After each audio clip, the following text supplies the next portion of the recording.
Welcome back. So, this lecture will focus on several topics of advanced nature or generalizations of what we have seen. Some of them are probably obvious generalizations, some of them are a little bit more painful, but the story is the same, right? The story revolves around this beautiful method called Lyapunov function method, and then you'll always have some kind of Lyapunov function candidate and Lyapunov condition of this V dot kind of a condition, and we will conclude that the system happens to be stable or something like that. The complexity comes from different types of systems where sometimes the definitions themselves can become quite complicated, and the first two topics that we will go through are partial stability and time varying systems, and you will see difficulty with these definitions already, right? And then something that we have kind of ignored. So we focus so much on stability and things like that. In many cases, as I said, stability sometimes for people mean just simply being well behaved in a sense of in the sense of boundedness. On the other extreme, basically, they also think that just being at a steady state like an equilibrium is also stability. We don't use those definitions. We distinguish between stability of equilibrium, which is a perturbation, and then boundedness is simply just something that is good to have, before talking about stability. And then, of course, being at an equilibrium is almost given. It's the perturbation that causes nightmares to any of the control engineers, right? So, at the end, we will also present something on input state stability, but nothing really concrete in this particular lecture. So, let's jump right in. Basically, in many cases, what will happen is basically, you'll have a state space model, right? X1, X2, X3, X4, and so on and so. And let's assume that they're all coupled with each other. So, X1 depends on Xn and vice versa, right? So, that's the entire state. The loose definition of state is that if you know the initial condition at a particular time, with all the nice conditions for uniqueness of solution, we can predict future and also in the sense that past, right? So, we can't avoid having the entire state, and then in the theory that we have developed, then we kind of assumed that this entire state will have an equilibrium point, and then we looked at the behavior, bounded behavior or stable behavior around this particular equilibrium point. But in many cases, it's possible that one of the variables is actually going unbounded, and it's not of our interest. I mean, it's okay physically. It's going to large values does not bother us, right? An example for if you have a system where something is rotating, we may define that particular variable as let's say angular variable as theta or something like that, and then this theta keeps winding, and then from a technical perspective it may go off to infinity, right? But we don't consider that as going unbounded in a physical sense, because this theta has a periodicity of 2 pi, and then basically every time it reaches the 2 pi again, we kind of treat it as 0, and we can model it such a way that basically it just basically model between 0 and pi, but sometimes that makes it even more difficult from a modeling perspective. So it's easier that we actually treat that as a variable that goes unbounded, right? So anyway, I mean, that's just one small example, but there could be other examples where you don't really care even if it really goes off to infinity, but somehow you cannot ignore that variable because it actually comes into the system dynamics, and the overall state cannot be ignored, right? And so therefore, we have to have a stability theory for partial equilibria, and stability definitions restricted only to the partial state, right? So let's jump right in terms of these definitions. But before we do that, basically one of the other observations is basically you'll see that we have seen this already. Time varying systems can be converted into time invariant systems, where one of the variables actually is the time, and then that goes unbounded. So in fact, we can develop all the time varying systems theory through partial stability, and which is what so let us actually go through stability theory for partial equilibria, so to speak. And so you have this I call it partial state model, but I don't really mean, I mean it's a state divided into two parts, and to make it explicit that x1 has its dynamics f1 which depends on both, and then x2 also has its dynamics f2, and then it depends on both, right? Now the only thing that we know is we don't know really much about f2, or even if we know, basically you know, we don't have anything like nice like f1 of 0 comma x2 is equal to 0 for all x2. So that means somehow if the system reaches x1 equal to 0 for whatever value of x2, it will remain there in the sense that x2 may be wandering, but x1 will not, and then in that sense it's a partial equilibrium, right? Now the question is, you know, ignoring x2, can we say something about this partial equilibrium being stable? Meaning, if I perturb from such an equilibrium, partial equilibrium, can I get back? Can I actually get boundedness in the state x1 part, and then x2 could be doing its own thing, right? So the answer is affirmative, and then you will see it's a little bit of a messy definition. The simplest definition, of course, is, you know, the partial equilibrium is Lyapunov stable. We specify with respect to the part x1 if the standard epsilon delta definition satisfies. There is nothing complex here except the delta. Of course, typically depends on your epsilon you choose, but more than that, it actually depends on the initial condition of x2, the part that we are ignoring, right? And then that could be a problem in many ways. Basically, you have Lyapunov stability, but then depending on where you are in x2, you will have conclusion of Lyapunov stability. But more interesting or useful result is basically when actually you are uniform in that x2 0, right? So it doesn't matter where I am in x2 0, but I am still stable with respect to the x1 dynamics, right? So that's the slightly better definition that we want to do it, but in applications it's possible that we may not be able to get away from the first definition where the Lyapunov stability is with respect to x1, but actually depends on where you start off, right? So you can imagine the asymptotic stability is you know, extension of these definitions. So the partial equilibrium is called asymptotically stable with respect to x1 if it is Lyapunov stable with respect to x1, and you have this some other ball or neighborhood around this partial equilibrium such that it limit of x1 goes to 0 for all, I should have said for all norm of x1 less than delta. Okay, so you know, that's the asymptotic stability, and then you'll have uniform versions of this asymptotic stability. There is a identical definition that we used in the standard theory for exponential stability, and all these things can be extended to global.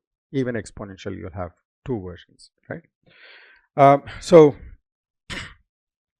essentially you'll have every notion of stability that we have done in the you know, regular systems, basically, except you'll have these two cases. Every time you'll have uniformity with respect to the second variable versus not, right? So therefore, you know, you'll therefore have all the stability you know, theorems, you know, the theorems that involve Lyapunov functions will also have these two versions, right? So let's jump right in terms of getting those definitions, but theory is, you know, slightly more complicated. So we introduce these fancy functions, and they're not really anything fancy. It's just a language that we keep using.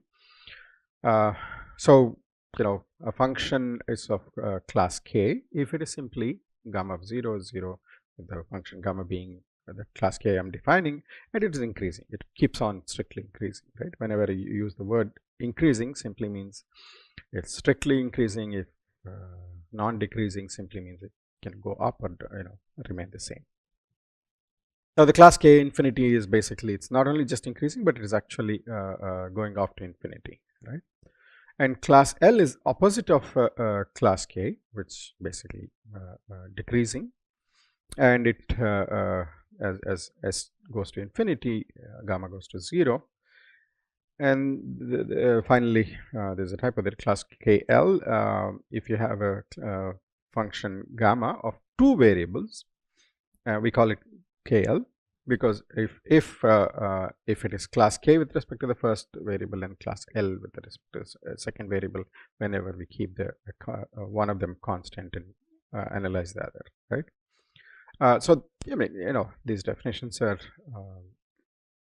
seem complicated, but they're not, fairly straightforward when we use them in results, right?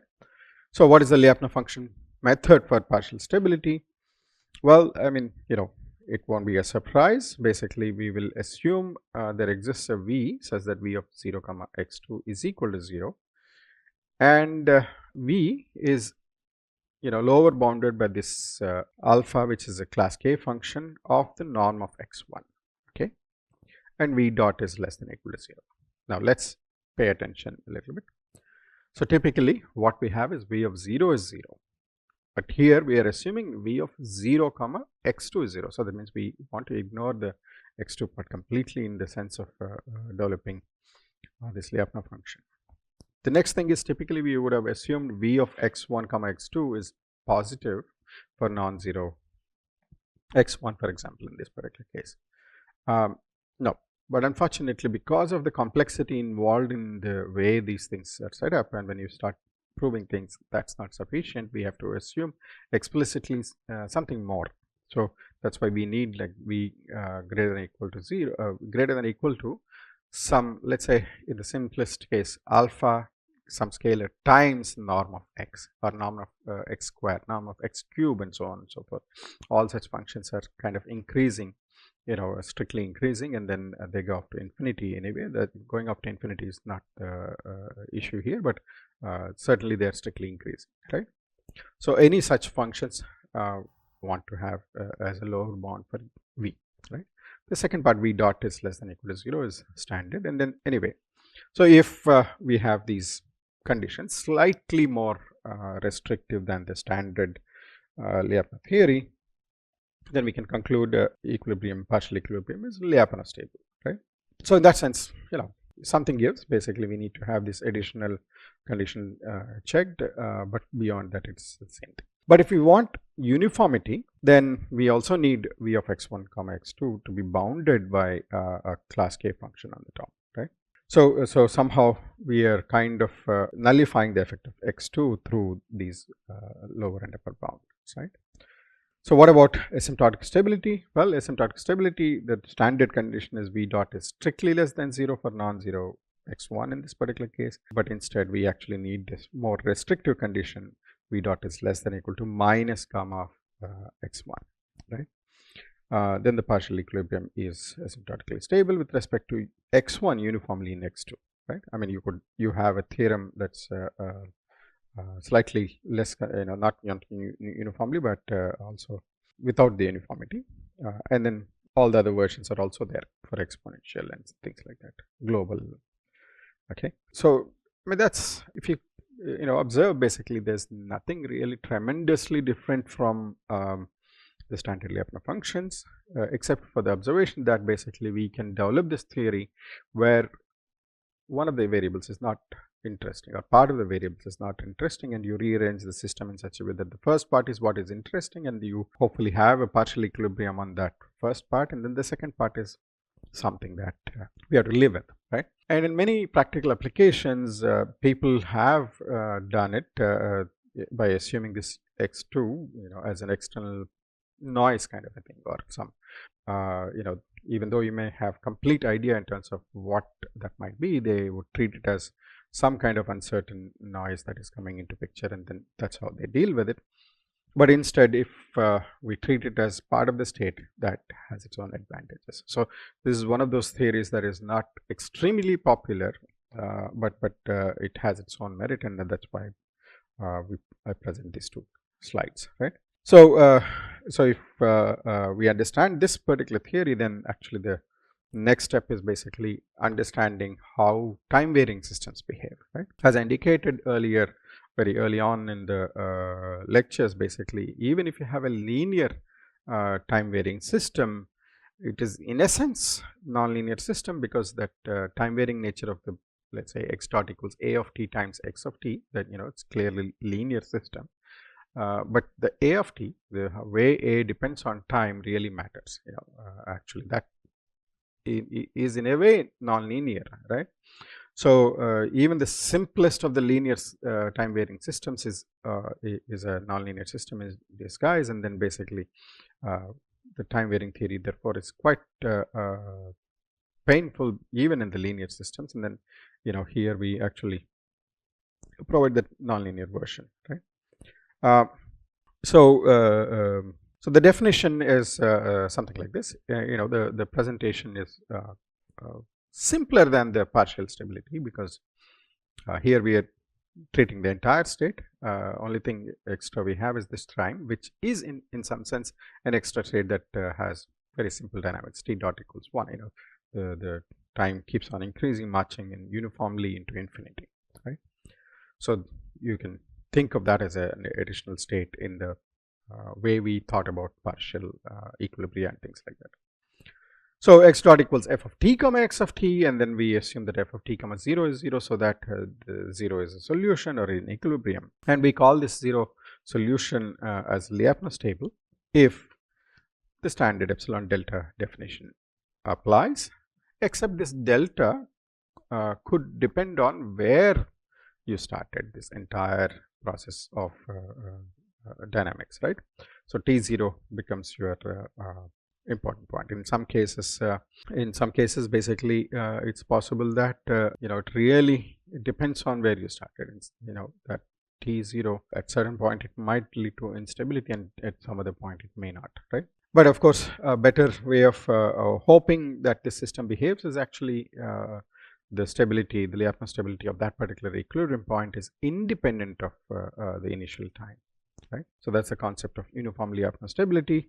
And then you have analogs in asymptotic stability if it is Lyapunov stable and you have some delta that may depend on T0 such that limit T goes to infinity except t is equal to 0 for all initial conditions are within the ball of this delta, right?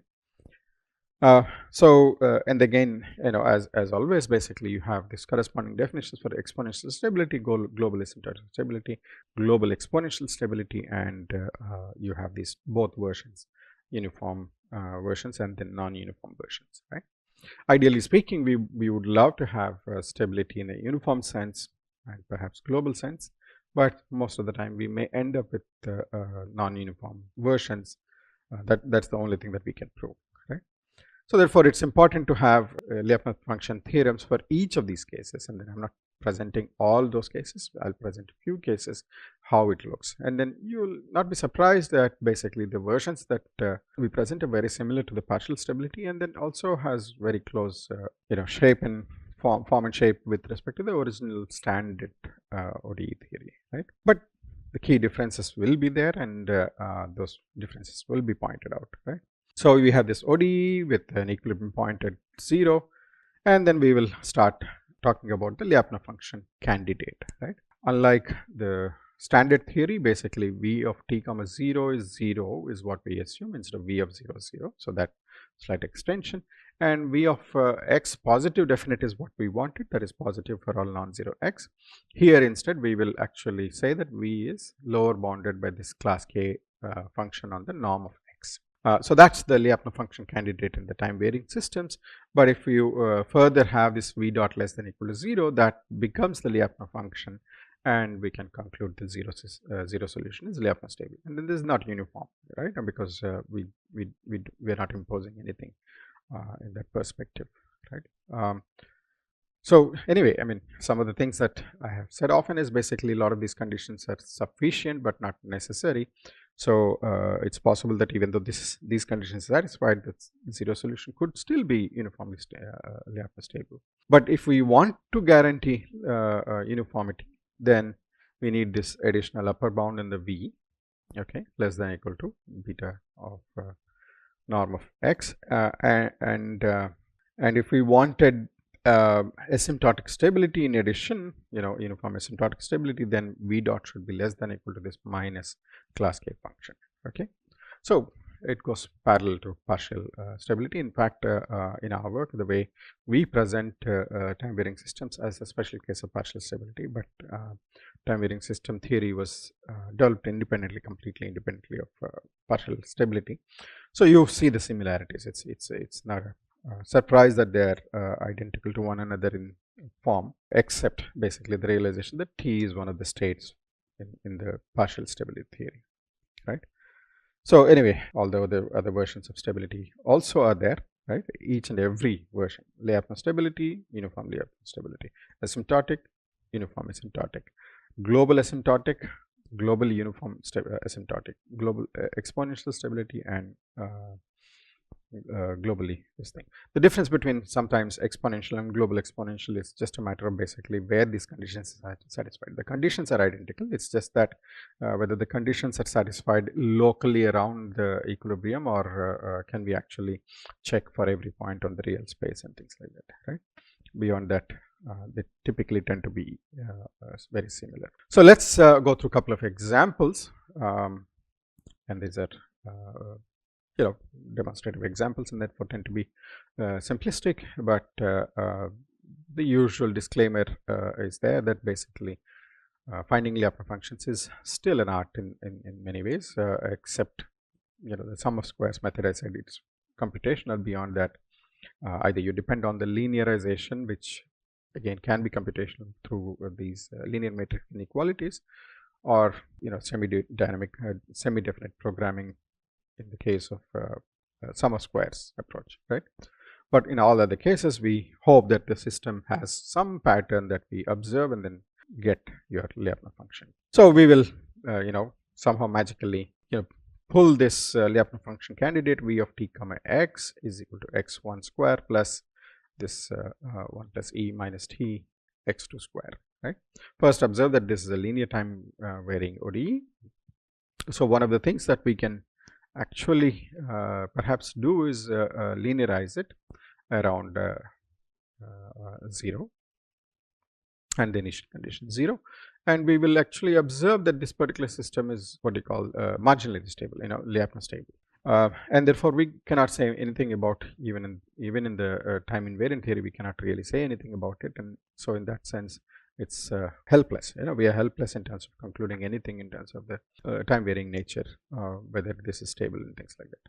Okay, we'll have the discussion in a second. So the nice thing about this v of t of x is basically it has a lower bound of x1 square plus x2 square. That becomes your class k function on the norm. This is indeed norm square, and v of t comma x is x1 square plus 2x2 square. It takes a little bit more work to show that it is also what you call this is further less than or equal to 2x1 square plus 2x2 square, which is 2 times norm square, and then that provides you the what you call the class k function on the upper side, right? So and then we compute v dot. It's a relatively straightforward computation, and when we cancel out bunch of terms, and then basically wherever you see non-negative term, you can put a less than or equal to, and then keep doing this, and you eventually get basically v dot is less than or equal to minus norm square, and again that's a class k function. So if you see all these things, basically these are all the conditions. V of t has a lower bound and upper bound of some class k functions of the norm of the state, and you have v dot less than or equal to minus of the class k function. So and then that guarantees global uniform asymptotic stability of the zero solution, right? So so that's the linear system. Basically we use the nonlinear systems theory, and we show that it's globally uniformly asymptotically stable, right? So now if you actually think of this particular system as x dot equals a of t xt, where a of t is given by this, if you check the eigenvalues, you will end up seeing that basically the eigenvalues are -1 plus or minus some imaginary component, right?